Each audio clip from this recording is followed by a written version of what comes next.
సింహం మీద అసువులు వాసి భారతమాత స్వేచ్ఛ స్వతంత్రాలని పరిరక్షించడానికి సిద్ధంగా ఉన్నాడు ఈ వీరపాండ్య కట్టబొమ్మన. ఈ భారతీయుణ్ణి చూసి ఆశ్చర్యపోతున్నావా? భారతమాత దాస్య శృంఖలాల్ని ఛేదించడానికి సర్వసన్నద్ధంగా ఉన్నటువంటి ఈ వీరపాండ్యుడి గుండె ధైర్యం నిన్ను నిశ్చేష్కుండి చేసిందా? అమ్మా భారతమాత వీరాది వీరులకి సూరాది సూరులకి జన్మనిచ్చినటువంటి దేశమాత, నీ పవిత్రత ఈ దుర్మార్గులకే అర్థమవుతుంది. నీ మహోన్నత రూపం, నీ మహనీయ రూపం ఈ ఆంగ్ల పాలకులకి ఎలా అర్థమవుతుంది? వేలాది సంవత్సరాలకి క్రితమే ఈ జగత్తుకి వెలుగులు నింపినటువంటి నీ దివ్యత్వాన్ని ఈ దుష్ట పాలకులు ఎలా తెలుసుకోగలుగుతారు? కోటాను కోట్ల మా భారతీయులు ఒక్క పెట్టున భరతమాతాన్ని నిలదీస్తే ఆ ఉదుటన ఆ నినాద హోరులో కొట్టుకుపోతారా ఈ ఆంగ్ల జాతి పాలకులు? సాగనివ్వం, ఇంకా సాగనివ్వం, నీ దుష్టత్వాన్ని సాగనివ్వం, నీ దుర్మార్గాన్ని కొనసాగనివ్వం.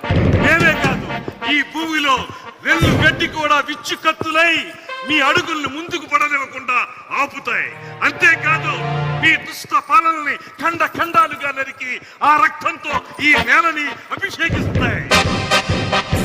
పాంచాల కురిచి వీరులారా, దేశ స్వాతంత్రం కోసం అసూలు వాసిన వీరాది వీరులారా, మీ సాహసం, మీ పరాక్రమం, మీ ధైర్యం, మీ అమోఘ త్యాగనిరతి ఏ రకంగా శ్లాఘించగలను? మీరందరూ చూపించిన పరాక్రమం ఏ రకంగా బహుకృతులు ఇవ్వగలను? అన్ని కోల్పోయి, సర్వస్వం కోల్పోయి కేవలం శృంఖలాబద్ధుడులై ఉరికంబో ఎక్కుతున్నటువంటి ఈ సందర్భంలో మీకు నివాళులర్పించడం తప్ప నేనేమి చేయగలను? సేనాని వీరయ్య దేవ, మీ యొక్క ప్రత్యేకత నన్ను పరవశింపజేస్తుంది. మహామంత్రి శివసుబ్రహ్మణ్యం పిళ్ళే గారు, నీకెలా వందనాలు సమర్పించగలను? దేవి జక్కమ్మ వీర తిలకం దిద్ది యుద్ధ రంగానికి నన్ను సాగనంపినటువంటి దేవి, నిన్ను భార్యగా పొందిన నేనెంతటి అదృష్టవంతుణ్ణి. అమ్మా పాండ్యదాత్రి జక్కమ్మ, ఇలవేల్పు జక్కమ్మ, కులదైవమైన కార్తికేయ, మీ అందరికీ ఇదే నా వందనాలు సమర్పించుకుంటున్నాను. ఓ మృత్యుదేవత రా, కౌగిలించుకో. ఈ దేశం కోసం వీర పాండ్యుడు వీరమరణం పొందడానికి సిద్ధంగా ఉన్నాడు. జై భరతమాత, జై